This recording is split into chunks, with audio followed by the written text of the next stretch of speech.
किन्नर चुड़ैल। गोरखपुर नाम का एक गांव हुआ करता था।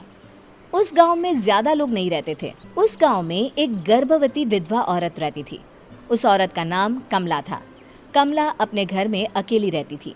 उसके पति की सारी जायदाद उसके नाम हो गई थी, पर सभी गांव वाले उस औरत को मनहूस औरत समझा करते थे और सभी उससे नफरत किया करते थे। एक बार कमला राशन की दुकान पर खाने का सामान खरीदने जाती है। भैया जी, जरा 1 किलो दाल चावल देना। अरे हाय हाय हाय हाय हाय हाय! अरे मनहूस औरत, मेरी दुकान में अपशुगन करवाने आ गई क्या? हैं? चल जा यहाँ से। मैं कुछ नहीं देने वाला हूँ तुझे। भाग भाग यहाँ से, चल जा, निकल। भैया जी, ऐसा मत कहिए। मैं गर्भवती हूँ, मुझे खाने की बहुत जरूरत है। मुझे खाना दे दीजिए। दुकानदार कमला को वहां से धक्के मारकर भगा देता है। तभी कमला रोते रोते उस गांव के किन्नरों के इलाके में आ जाती है।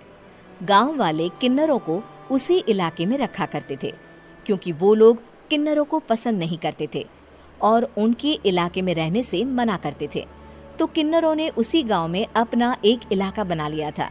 जब किन्नर लोग देखते हैं कि एक गर्भवती महिला रोते रोते उनके इलाके में आ गई है, तो सारे किन्नर कमला के पास जाकर उसका हाल पूछने लगते हैं।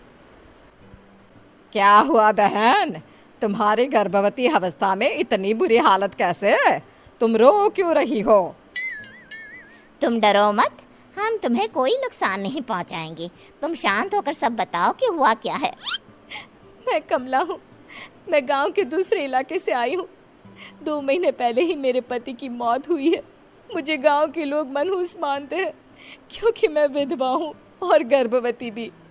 वहाँ के लोग मुझे खाने के लिए कुछ बेचने के लिए भी तैयार नहीं, जिससे मेरा गुजारा नहीं हो रहा था। कोई बात नहीं कमला, हम तुम्हारा ख्याल रखेंगे। किन्नर लोग कमला को एक खाली घर में रहने के लिए जगह दे देते हैं और उसकी देखभाल भी करते हैं। कुछ ही महीने बाद कमला अपने बच्चे को जन्म देती है, पर अफसोस, कमला बच्चे को जन्म देते ही अपनी जान गंवा देती है। जब सब किन्नर बच्चे को देखते हैं तो बहुत खुश हो जाते हैं, क्योंकि वो बच्चा भी किन्नर ही था। कमला ने एक किन्नर बच्चे को जन्म दिया था। अब इस बच्चे की देखभाल कौन करेगा? हम तो इस बच्चे को गांव के दूसरे इलाके में भी नहीं भेज सकते। और तो क्या हुआ, इस बच्चे की माँ नहीं रही तो हम इसे पालेंगे। अब ये हमारे इलाके में रहेगा, हमारे साथ रहेगा। फिर वो किन्नर उस किन्नर बच्चे को गोद ले लेते हैं, उसका नामकरण कराते हैं। उस किन्नर बच्चे का नाम शक्ति रखा जाता है। देखते ही देखते शक्ति बड़ी होने लगती है। उसके रंग रूप बहुत सुंदर थे। वो बहुत सुंदर किन्नर दिखती है। एक दिन शक्ति एक किन्नर से पूछती है, माँ जी सुनिए ना, ये गांव के दूसरे इलाके में भी तो लोग रहते हैं, तो हम वहाँ क्यों नहीं जाते? हम उनसे अलग क्यों रहते हैं? शक्ति, क्योंकि वो लोग हमारे जैसे नहीं, वो लोग हमें पसंद नहीं करते, इसीलिए हम उनसे अलग रहते हैं। क्यों? वो हमें क्यों पसंद नहीं करते? मुझे एक बार उस इलाके में जाना है। मैं एक बार वहाँ जाकर घूम कर आऊं। शक्ति, खबरदार, जो तू उस इलाके में कभी भी गई तो अपनी जान नहीं गंवाना चाहती तो उस इलाके में कभी कदम भी नहीं रखेगी, समझी? इतना कहकर वो किन्नर वहाँ से चली जाती है। शक्ति उस किन्नर की बात सुनकर बहुत रोती है। माँ जी, ऐसा कैसे कह सकती हैं? उन्होंने इतनी सी बात के लिए मुझे इतना डांटा।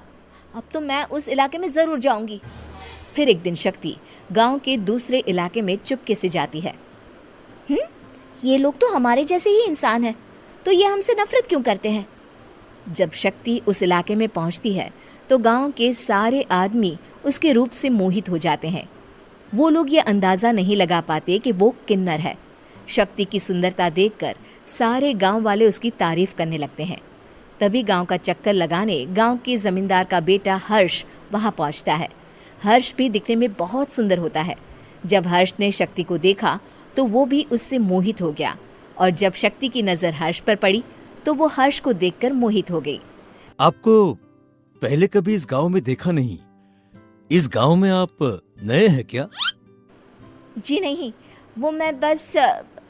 तभी शक्ति बोलते बोलते रुक जाती है और मन में सोचने लगती है, अगर मैंने इनको बता दिया कि मैं दूसरे इलाके से आई हूँ तो वो समझ जाएंगे कि मैं किन्नर हूँ, इसलिए मुझे इनसे झूठ ही बोलना पड़ेगा। शक्ति हर्ष को कहती है, जी हाँ, मैं इस गांव में नई आई हूँ, यहाँ अकेली रहती हूँ। वैसे आप कौन है? आप भी इसी गांव में रहते हैं? जी हाँ, मैं इस गांव के जमींदार का बेटा हूँ। आपको किसी भी चीज की जरूरत पड़े तो आप मुझे बता देना, मुझे अच्छा लगेगा। ऐसे ही शक्ति और हर्ष एक दूसरे से रोज मिलने लगते। वो दोनों अपने प्यार का इजहार करने एक दूसरे से मिलने जाते हैं। तभी शक्ति का पीछा करते करते एक किन्नर वहां आ जाती है। शक्ति, शक्ति, मैं तुमसे बहुत प्यार करता हूँ। मैं तुमसे शादी करना चाहता हूँ। क्या तुम मुझसे शादी करोगी?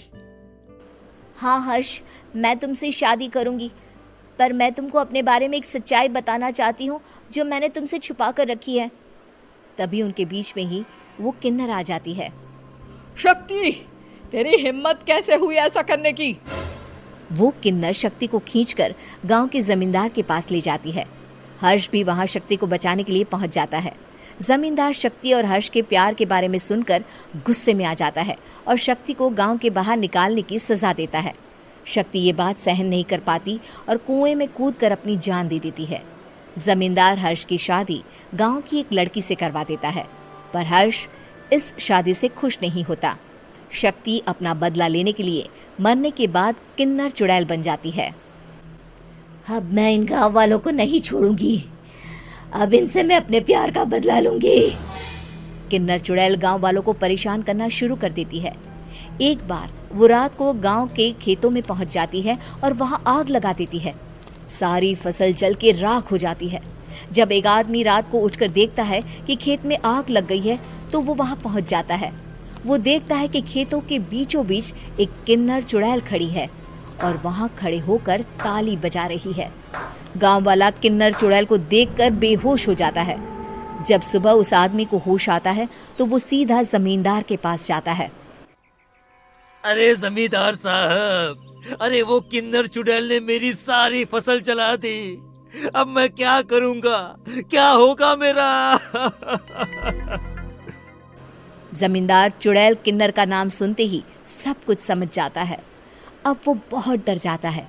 उसी रात को जब जमींदार डर के मारे अपने कमरे में सो नहीं पाता, तभी वहां अचानक से किन्नर चुड़ैल आ जाती है।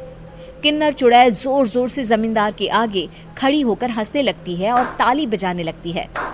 जमींदार उस डरावनी किन्नर चुड़ैल को देखकर बहुत डर जाता है। तूने मेरे साथ बहुत बुरा किया, अब मैं तुझे जान से मार दूंगी। नहीं नहीं नहीं नहीं नहीं, मुझे माफ कर दो, मुझे मत मारो। मैं कभी ऐसा दोबारा नहीं करूंगा।